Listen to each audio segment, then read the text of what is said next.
Who are those strange humanoid forms depicted on ancient cave paintings? Are the star people simply adherents to a New Age belief? Or do we have real evidence that extraterrestrials have been involved with our earthly civilizations for thousands of years? Join us on Aliens Explored as we discuss the phenomena of the Sky People.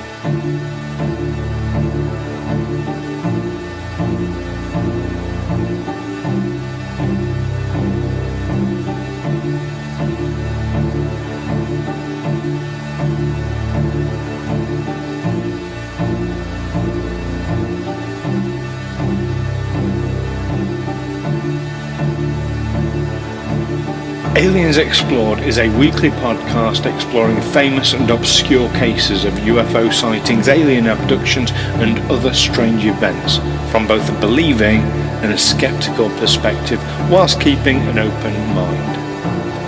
I'm Stu Jackson, a professional actor and amateur ufologist with a particular interest in the crop circle phenomenon. I'll be debating that otherworldly visitations are real. The truth is out there. And I'm Neil Kelly. I'm a professional actor as well and used to work for the military as an intelligence analyst.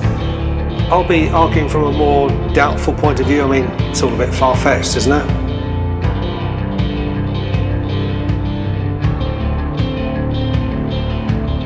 Happy Thanksgiving to our American listeners here on Aliens Explored. I'm one of your hosts this week, Stu Jackson. And I'm your other host, Neil Kelly. And this week, I wanted to try and get it related to Thanksgiving in some way. So now, obviously, you'll know from the accents, we're British. But a lot of our listeners, most of our listeners are in America. So we wanted to do something a bit special for Thanksgiving. So this week, we're discussing the Star People or Sky People legends of the Native Americans. So it might be a tenuous link, perhaps. Yes, it is a tenuous link. There's also if you look on Wikipedia, the Star People, it comes up as a New Age belief. Yes, there is that element to it, but it comes from the original Star People or Sky People as worshipped by the Native Americans. Right, not the Association of Sky People, who are an association of aircraft cabin crew. No. Are they the ones in the Mile High Club that I've heard about? I don't know if that's a way into membership, but it's worth a try, isn't it? Fantastic. So specifically, there's quite a lot. When I started digging away at the research, I'd heard this as part of Eric von Daniken's sort of ancient aliens theory, which, for any of our listeners who are perhaps unfamiliar with it, Eric von Daniken is an author who purported this idea that ancient civilizations like the Egyptians, the Sumerians, were guided by extraterrestrials posing as deities. So like Ra, the sun god in ancient Egyptian mythology, was actually an alien, and he taught the Egyptians a lot of technological things that have been lost to the ages. That's just one example, but it's what von Daniken is probably most famous for. I imagine that even yourself, Neil, you were familiar with von Daniken's ancient aliens theory, were you? I'd certainly heard of it, and I'd certainly in books like Chariots of the Gods, where they hypothesize. Was it Arthur C. Clarke hypothesizes that some of the ancient Native American civilizations, the Mayans and the Aztecs and the Incas, their grand pyramids and their great boulevards that look like runways, although probably the buildings that flanked it have long since gone, that they were built by extraterrestrials. Now there is a danger of straying into racist territory here, that effectively what you're saying is, well, there's no way the primitive Native Americans could have built something like this. This was built by, if it wasn't built by white men, then it was built by extraterrestrials, and that's kind of dodgy ground there. I don't want to get into that too much. Denying the Aztecs and the Mayans and the Incas their civilization, the credit for their civilization. That's a. I've got to say that's not something that actually would have occurred to me. But just to go back on something you said, so Chariots of the Gods wasn't written by Arthur C. Clarke. It was written by von Däniken. Von Däniken, of course. It was his book. What Arthur C. Clarke famously said, and I might be misquoting slightly, but the gist of it is that to a primitive society, any sufficiently technologically advanced culture would seem like magic. Well, it's almost a definition of magic that it's technology that we don't understand. Yes. Our smartphones would seem like magic to someone in the 19th century. Absolutely. So that was where the Arthur C. Clarke thing comes in. It all plays in together, though. But no, the race. I don't know if I subscribe to the idea that a primitive culture being able to do technologically advanced things would be racist. I don't know, because a lot of cultures. We're not just talking about Native Americans or Egyptians. Here in Britain, Stonehenge is a perfect example. These great big, hundreds of tons of rock brought, what was it, 300 miles? It was a huge distance, and they're discovering more things about it even to this day. Yes, than what it might have been before. So in fact, I actually see it as almost a cultural connection rather than a divide. And of course, what we've seen with colonialism from the 15th century to, I suppose, into the 20th century was the extermination of cultures around the world, in the Americas, in Africa. They were just simply trampled on and superseded by a European culture that might have been superior in some ways, certainly superior enough to physically crush them, but maybe lacked understanding of certain things. Indeed. It's not that long since when Christians were saying, well, heaven, God is in heaven, up in the sky. When people started, when humans developed the ability to fly, right from the Montgolfier brothers going up in a balloon, they had to kind of change the story. They said, well,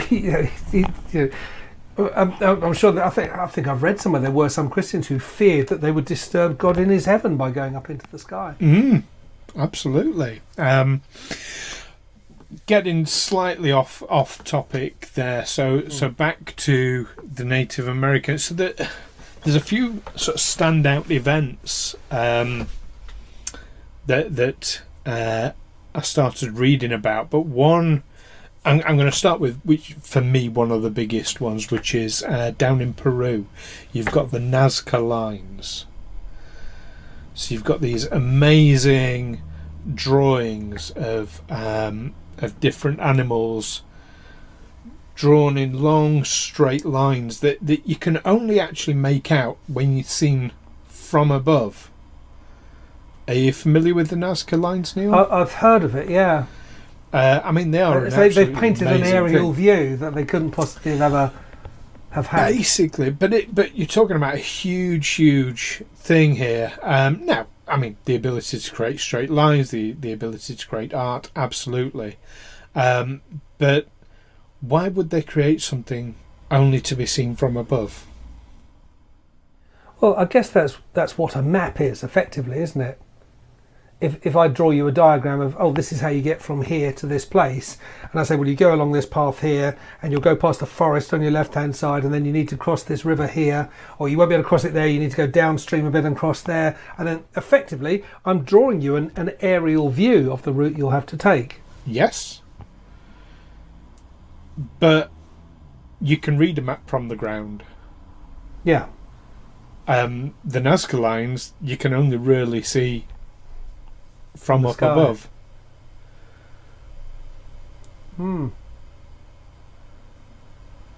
I find that quite telling in of itself. And this whole idea of, you mentioned actually about gods, being up in the sky and being on clouds and all the rest of it. And that is a recurring theme over and over again with many of these deities, including the star. Well, there's one element of the star people or sky people side of things. So there's a place called Mesa Verde, which was really amazing place that's been cut out of solid rock, entirely carved by a culture called the Anasazi, who just disappeared completely around the 13th century. You can still see elements of their culture today in tribes like the Hopi, but there's no real idea of where the Anasazi went. But the Anasazi, when they were building their structures, they repeatedly dug big holes called sapapu, that were allegedly where their deities came up from the ground. Their ancestors, not their deity. Well, ancestors and deities, same thing for them. Where they came up from the ground, from basically a different plane of existence. And with the Anasazi, one of the things that I find quite interesting, the Sumerian deities were called, or there were some Sumerian deities called the Anunnaki. Right. Who also came up from an underworld. Okay, I mean, the Sumerians were, by definition, a bunch of arseholes, weren't they? They were. I mean, there was a story once about a Samaritan, or Samaritan, as they call themselves, who did a good deed. Yes. And it was so remarkable that people are still talking about it thousands of years later. So the Good Samaritan, absolutely. But the idea that these completely disparate societies had sort of similar histories for their deities, the root words are similar: Anasazi, Anunnaki. I find that quite compelling. There is evidence that people in ancient times travelled more than we realise. I mean, the explorer Thor Heyerdahl, or scientist, believed that there was a physical link between the pyramids of Egypt and the pyramids of Central America, and set out to prove using materials that would have been available to the Egyptians to prove that you can travel on a raft and travel between the two. So that it is possible. It's possible is one thing, likely is another. I suppose we don't want to attribute something to an extraterrestrial presence at the expense of denying someone any credit for their own civilization. That's kind of it. That's absolutely fair enough. So let's scratch away at the surface of that. You're talking about cross-cultural contamination. Yes. But you would see evidence of that in other ways. So, for example, us as Britons, you can see, because we've been invaded by so many other countries, Germanic countries, Swedish countries. Who were Germanic? The Vikings were Germanic, and the Normans were Germanic originally. So Nordic was the word I was looking for. But you can see evidence of all this. First of all, in our genetic structure, you see evidence of it physically in our skin colour, in our hair colour. Otherwise we'd all be very, very pale and red-headed. Yeah. And we're not. But you don't get these with these other cultures that you're talking about. There's no sharing of language. There's just really specific, oddly specific bits. Whereas every time look at the influence that the Romans had on the world, they travelled a lot. Every country they went to, they shaped quite dramatically. Yeah, and I suppose that was in more modern times than, say, the Egyptians. It was, but the fact that you can still see the Roman influence to this day so strongly suggests that it wouldn't die out that readily. That kind of cross-cultural contamination. For our American listeners, we still do have Roman artifacts on our historical sites. You go to the Tower of London, and you'll be told, well, the first part of it was the White Tower, which was built by William the Conqueror in around about 1070, shortly after the Norman conquest. But right next to it, there's a Roman wall that predates it by hundreds of years. At Dover Castle, built by Henry II in the late 1100s. Well, yeah, the oldest building on that site is the Roman watchtower from 55 BC. So yeah, we do have a lot of Roman stuff around. Indeed, and we're still finding it to this day. It was only a few years ago in Swindon, where I used to live, which is not that far from Bath, which was a major Roman town back in the day. They were developing a new housing estate, and all of a sudden all work had to stop because they discovered a Roman settlement.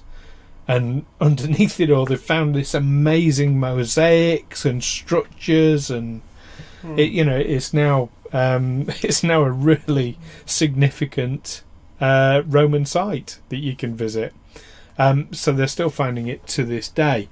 Yeah, it's a real bugger for developers, isn't it? They're digging, they're bulldozing away, and suddenly they come across something. Oh, sorry, you've got to stop now and let the archaeologists in and put your project on hold. Well, some areas like Bath, because it was such a significant place, you've got to do certain archaeological surveys before you can even think about developing.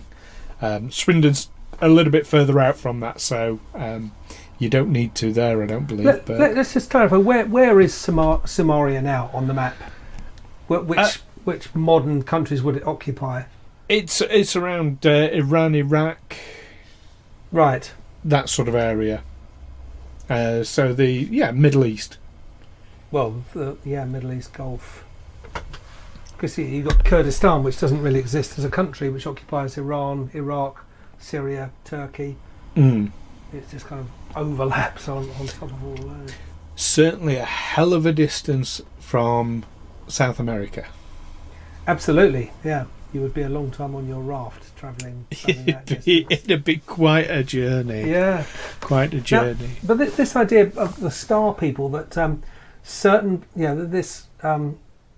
there was a New Age fringe theory, which Brad Steiger introduced in his 1976 book, The Gods of Aquarius, argues that certain people originated as extraterrestrials and arrived on Earth through birth or as a walk-in to an existing human body. They arrived and took someone over. Now, I suppose that's the origin of our deities.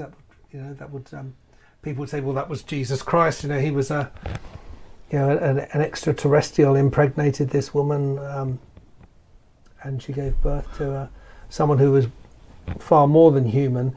But what I find incredible is that Homo sapiens are a fairly recent arrival on this planet. Yes, we are.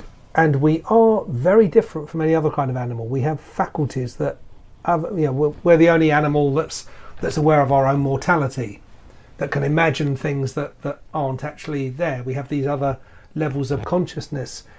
And apparently Homo sapiens coexisted for a while with their predecessors, Homo erectus. In fact, there are some people who say, well, that Homo erectus didn't evolve into Homo sapiens, that this new species just suddenly arrived. and pretty much, Homo erectus have been around for about 1 million years. The Neanderthal man, very successful. They've been around much longer than we've been around. Yeah. Didn't make much progress as we would see it. They were basically an ape. But the fact that they've been completely wiped out, and that even when you find a lost tribe in the deepest jungles of the Amazon or Papua New Guinea or these remote locations, they will be Homo sapiens.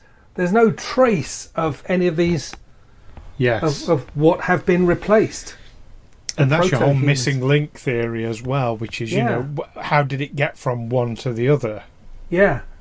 There's no intermediary. And how did it spread? And how did it spread so far? How did Homo sapiens, did they generate in these remote places, or did they travel from somewhere else to get to these remote places? Well, that's whole other theory connected with extraterrestrials associated with that, which is basically we were transplanted from a different planet. I'm sure we will cover that in a future episode. So let's not go too far down that particular rabbit hole today. So coming back to the Anasazi then, and like I said, there are elements of the Anasazi culture that can be seen within the Hopi. Now, the Hopi specifically believe that their ancestors came from the Pleiades. Pleiades star system, which they call Chihukon. So these people actually had an understanding of star systems. Well, you look up into the sky, you can see stars. Yeah, but did they have any kind of concept of how far away these stars were? Could they think in terms of light years travel? Well, that's hard to say, but certainly they were seen as another place, and early Dakota legends as well talk of the Pleiades star system as being the abode of the ancestors. So they certainly looked up at the stars and saw them as another place, not just pinpricks in the curtain of night, or which even some fairly recent literature, you can tell that the night sky is seen as that. It's these fairy lights in the sky. Yeah, so the Hopi definitely saw it as another place. There's also petroglyphic evidence from the Hopi as well. There's quite a number of their cave paintings where they drew spirit beings. And please, listeners, forgive my pronunciations on any of this, but I think they call them kahinas. Now, a lot of these I'm just going to call them spirit beings, but a lot of them do really, really look like extraterrestrials in these cave paintings. Some of them look incredibly like what we now know, or what we call the grey alien. With the oval-shaped face and the big almond-shaped black eyes. So there's even depictions of those in cave paintings done by the Hopi. Blimey. That shut you up. No. Yeah. So that's something to think about. It's something to ponder, isn't it? Absolutely. And you mentioned earlier on about the technological achievements of these cultures, and just a quick word on that with the Anasazi. I mentioned Mesa Verde, which is an incredible site in of itself. They also built an astronomical observatory, ceremonial calendars, elaborate road systems. Absolutely incredible what they achieved. Like I say, and then suddenly, around the 13th century, poof, gone. And no clue as to what might have happened to them. Nope. What the way? No. This will. this will be before the arrival of any Europeans, from the 13th century. It would be, yes. But even then, if it was influence from someone like the Europeans, there'd be records of that.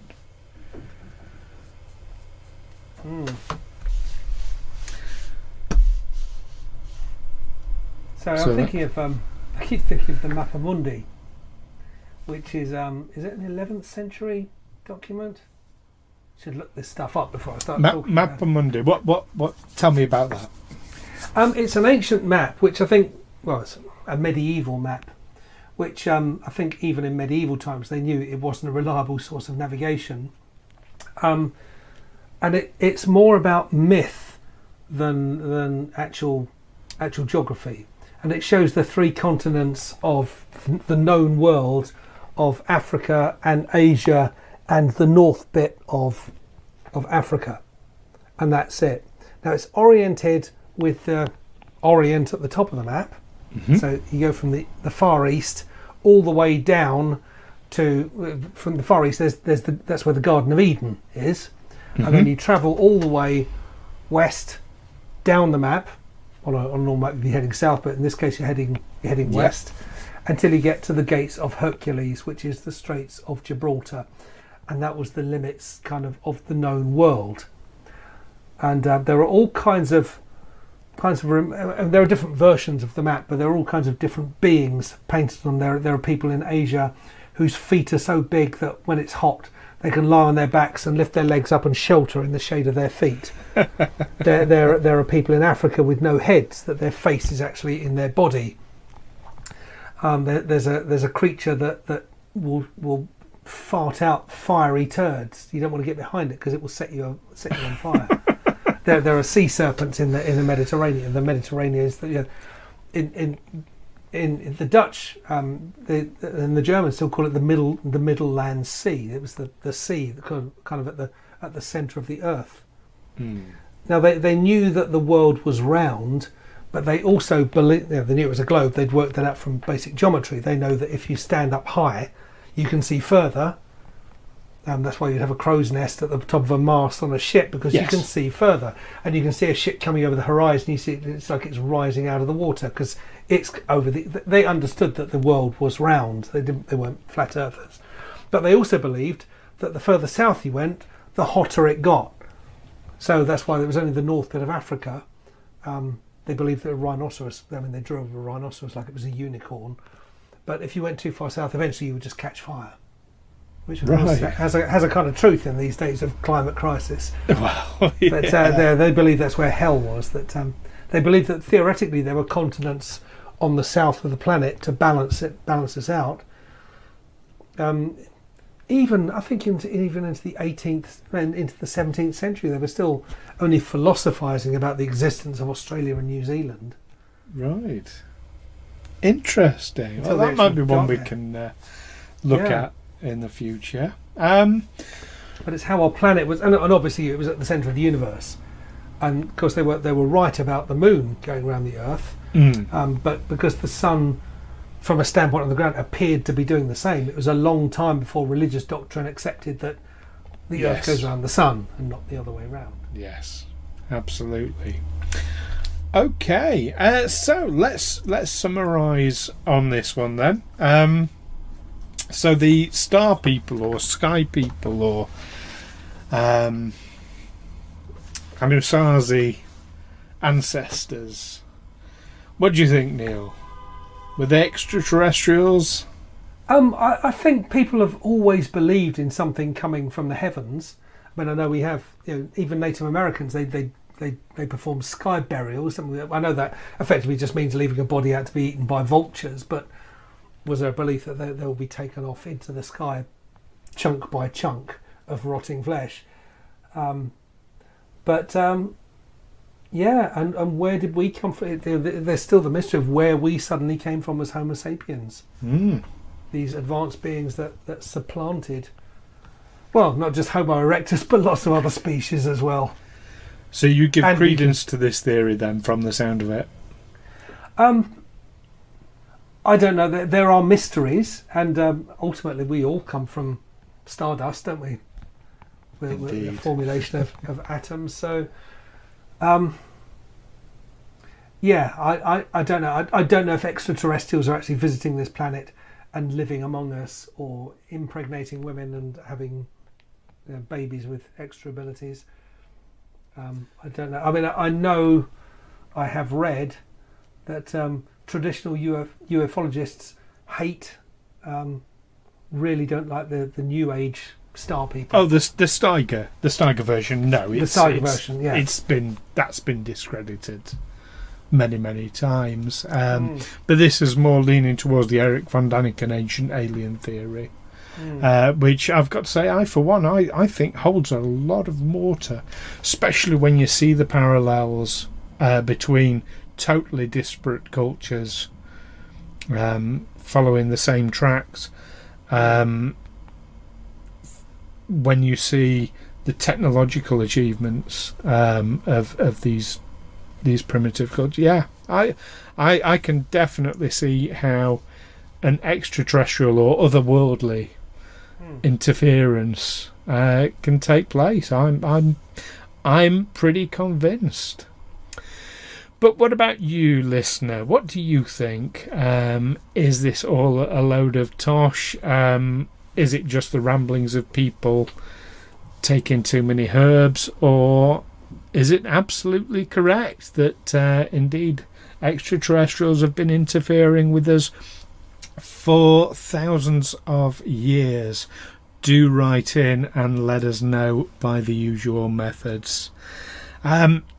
Don't forget to join us next time, though, when we will be discussing a very famous case, this one, Neil. Val Johnson police officer. The Val Johnson UFO case, where we have physical evidence of a UFO. So stick around for that one next week. In the meantime, happy Thanksgiving from me. And happy Thanksgiving from me. You won fair and square on the.